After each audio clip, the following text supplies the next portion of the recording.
Hello students, welcome to my channel English Digital Tutorial. আজ class 30 আমরা আলোচনা করছি পার্টস অফ স্পিচ নিয়ে। আজ ভার্ব আলোচনা চলছে। ভার্বের কয়েকটা পার্ট আছে। প্রথমেই বলেছি ইংরেজিতে পার্টস অফ স্পিচ গুরুত্বপূর্ণ একটা বিষয় সেন্টেন্স তৈরি করার ক্ষেত্রে। আর সেই পার্টস অফ স্পিচগুলোর মধ্যে সবথেকে গুরুত্বপূর্ণ হলো ভার্ব বা ক্রিয়া। ক্রিয়ার অনেক রকম ফর্ম আছে। সাবজেক্ট চেঞ্জ হয় না, সাবজেক্ট এবং অবজেক্টের রূপ তেমন কোনো পরিবর্তন হয় না, কিন্তু ভার্বের রূপের প্রচুর পরিবর্তন হয়। কোথাও আইএনজি হয়, কোথাও ইডি হয়, কোথাও ডি হয়, কোথাও ইএন হয়, আবার কখনো কখনো আইএনজি যুক্ত হয়। এর থেকে বড় কথা হচ্ছে ভার্বটা পুরো চেঞ্জ হয়ে আরেকটা রূপ চলে আসে। তাহলে কোন ভার্বগুলো কোথায় বসলে কি ধরনের ভাব সেটাকে বলা হচ্ছে এবং তার এফেক্ট সেন্টেন্সে কি পড়ছে সেই বিষয়গুলো আমাদেরকে আলোচনা করতে হবে। তাই আজকে যে ভার্বের যে টপিকটা নিয়ে আমরা আলোচনা করব সেই টপিকটা হচ্ছে ভার্বের অ্যাকশন ভার্বটা নিয়ে। আমরা লিঙ্কিং ভার্বের কথা আলোচনা করেছি। অ্যাকশন ভার্বের কথা আমরা বলতে গিয়ে এখন দুটো ভার্বের কথা বলছি। সেটা হচ্ছে একটা ট্রানজিটিভ আর একটা হচ্ছে ইনট্রানজিটিভ। ট্রানজিটিভ ভার্ব, আমরা ভার্বকে দুটো ভাগে যদি ভাগ করি তাহলে একটা ভাগ হচ্ছে ট্রানজিটিভ আর একটা ভাগ হচ্ছে ইনট্রানজিটিভ। কোন ভার্বগুলোকে আমরা ট্রানজিটিভ ভার্ব বলবো আর কোন ভার্বগুলোকে আমরা ইনট্রানজিটিভ ভার্ব বলবো, আজকের আলোচ্য বিষয় হচ্ছে সেইটাই। ওকে, এবার আমরা আলোচনায় চলে যাচ্ছি। একটা সেন্টেন্সে ভার্ব ব্যবহৃত হয়। সেন্টেন্সে সাবজেক্ট, ভার্ব, অবজেক্ট তিনটে পার্ট থাকে। তো সেই তিনটে পার্টের মধ্যে কোথায় কিভাবে সেটা ব্যবহার হচ্ছে এবং কোন জায়গায় সেই ভার্বটাকে আমরা ট্রানজিটিভ বলছি এবং কখন সেটাকে ইনট্রানজিটিভ বলছি, এটাই হচ্ছে আমাদের আলোচ্য বিষয়। এখন আমি লিখেছি ট্রানজিটিভ এর নিচে এস প্লাস ভি প্লাস ও, তার মানে subject plus verb plus object. একটা সেন্টেন্সে এইটাই হচ্ছে পার্ট মূলত। আবার ইনট্রানজিটিভে আমরা এই ও অর্থাৎ অবজেক্টটাকে লিখিনি। কেন লিখিনি সেই বিষয়টাই আজ আলোচনা হবে।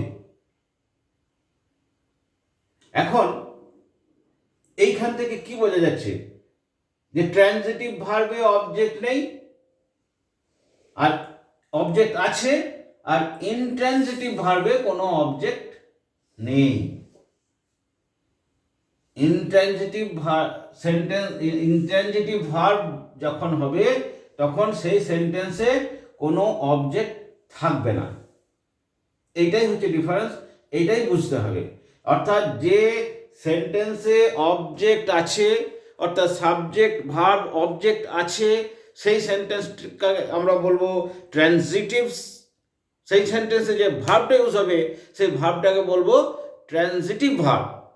আর কোনো সেন্টেন্স যেখানে অবজেক্ট নেই সেই সেন্টেন্সে যে ভার্বটা ব্যবহৃত হচ্ছে সেই ভার্বটাকে তখন আমরা বলবো ইনট্রানজিটিভ ভার্ব। আচ্ছা, একটা উদাহরণ আমি এখানে লিখেছি, হি ইজ প্লেইং ফুটবল। আরেক জায়গায় লিখেছি he is playing.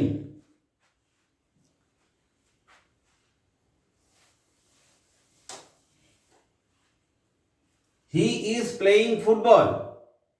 He subject, is verb, এটাকে এভি বলে, পরে গল্প হবে। এটা হচ্ছে এমভি মেন ভার্ব, আর এটা হচ্ছে অবজেক্ট।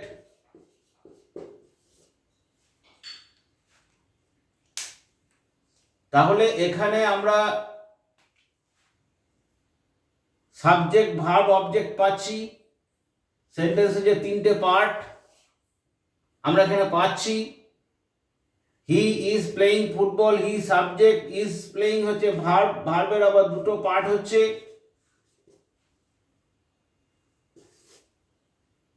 আর ফুটবল হচ্ছে অবজেক্ট। সে ফুটবল খেলছে, যে সেন্টেন্সে এখানেও প্লেয়িং আছে এটাই মেন ভার্ব, এটাই হচ্ছে ট্রানজিটিভ ভার্ব। এখানে যেহেতু ফুটবল অবজেক্টটা রয়েছে, আর এই জায়গাতে যখন যাচ্ছি সেম সেন্টেন্স, এখানে লাস্টে কোনো অবজেক্ট নেই, he is playing football, he is playing, only he is playing, কোনো ফুটবল ক্রিকেট ভলিবল কিছু নেই। এই সেন্টেন্সে এটাকে বলা হচ্ছে ইন্ট্রানজিটিভ। বাংলাতে দুটো নাম আছে, নামগুলো কি কি? অবজেক্টের বাংলা কি? অবজেক্টের বাংলা হচ্ছে কর্ম। তাহলে এখানে এই সেন্টেন্সে ট্রানজিটিভে কর্ম রয়েছে, অর্থাৎ সকর্মক, ক্লিয়ার, সকর্মক ক্রিয়া, ট্রানজিটিভ ভার্ব। এই ভার্বটাকে আমরা বলছি সকর্মক ক্রিয়া। আর ইনট্রানজিটিভে অবজেক্ট নেই, কর্ম নেই, মানে অকর্মক। মানেটা বুঝে নিতে হবে, সেই মানের মধ্যেই, শব্দের মধ্যেই অর্থটা লুকিয়ে আছে। অকর্মক ক্রিয়া, তাহলে কি হলো? সকর্মক ক্রিয়া ট্রানজিটিভ, অকর্মক ক্রিয়া হলো ইনট্রানজিটিভ। সকর্মক ক্রিয়া বা ট্রানজিটিভ ভার্বে সাবজেক্ট ভার্ব অবজেক্ট থাকবে, আর ইনট্রানজিটিভ ভার্বে সাবজেক্ট থাকবে, ভার্ব থাকবে, অবজেক্ট থাকবে না। তাহলে আমরা যদি ডেফিনেশন এর নিই, ট্রানজিটিভ ভার্ব কাকে বলে? না, যে ভার্বে সেন্টেন্সের শেষে কোনো ক্রিয়া, কোনো কর্ম বা অবজেক্ট থাকে না, তাকে বলা হয় ট্রানজিটিভ ভার্ব বা সকর্ম, ট্রানজিটিভ ভার্বে লাস্টে অবজেক্ট থাকবে, কর্মটা থাকবে। যে ভার্বে, যে ভার্ব সেন্টেন্সে ব্যবহার করা হলে সেন্টেন্সের শেষে অবজেক্ট থাকবে তাকে বলা হবে ট্রানজিটিভ ভার্ব। যে ভার্ব সেন্টেন্সে ব্যবহার করলে সেই সেন্টেন্সে অবজেক্ট থাকে না তাকে বলা হয় ইনট্রানজিটিভ ভার্ব। সকর্ম ক্রিয়া থাকবে ট্রানজিটিভ, অকর্ম ক্রিয়া অবজেক্ট থাকবে না ইনট্রানজিটিভ। আরও উদাহরণ নিয়ে এই বিষয়টা আরেকটু আলোচনা করা যেতেই পারে। যে কোনো একটা উদাহরণ, যেমন ধরলাম হি ইজ ইটিং রাইস, মানে কি? সে ভাত খাচ্ছে, সে ভাত খাচ্ছে। এখানে he subject, is eating verb, rice object. তাহলে এটা হচ্ছে ট্রানজিটিভ, টিভি ট্রানজিটিভ ভার্ব, যেহেতু এখানে রাইস অবজেক্ট আছে। এই সেন্টেন্সটার অপোজিট আরেকটা যদি নিই, হি ইজ ইটিং, সে খাচ্ছে। কি খাচ্ছে? যাই খাক, খাচ্ছে। সাবজেক্ট আছে, ইজ ইটিং রয়েছে, ভি অবজেক্ট নেই। তাহলে এইটাকে কি বলবো? আইটি, আইটি ভার্ব, ইনট্রানজিটিভ ভার্ব, আর এটা হচ্ছে ট্রানজিটিভ ভার্ব। ক্লিয়ার? এরকম ধরনের আরও প্রচুর উদাহরণ নিয়ে বাড়িতে প্র্যাকটিস করতে হবে, এবং বুঝতে যদি না পারা যায় তাহলে আমার সঙ্গে অনলাইনে কন্ট্যাক্ট হবে এবং বিষয়গুলো আরও ক্লিয়ার হয়ে যাবে। সমস্ত লিঙ্ক দেওয়া আছে, পছন্দ হলে বা পরবর্তী ক্লাসগুলো দেখার প্রয়োজন হলে নিশ্চয়ই আমার এই চ্যানেলটাকে ফলো করতে হবে। ওকে, পরের দিন অন্য কিছু নিয়ে ভার্বের আরও কিছু পার্ট নিয়ে আলোচনা করব।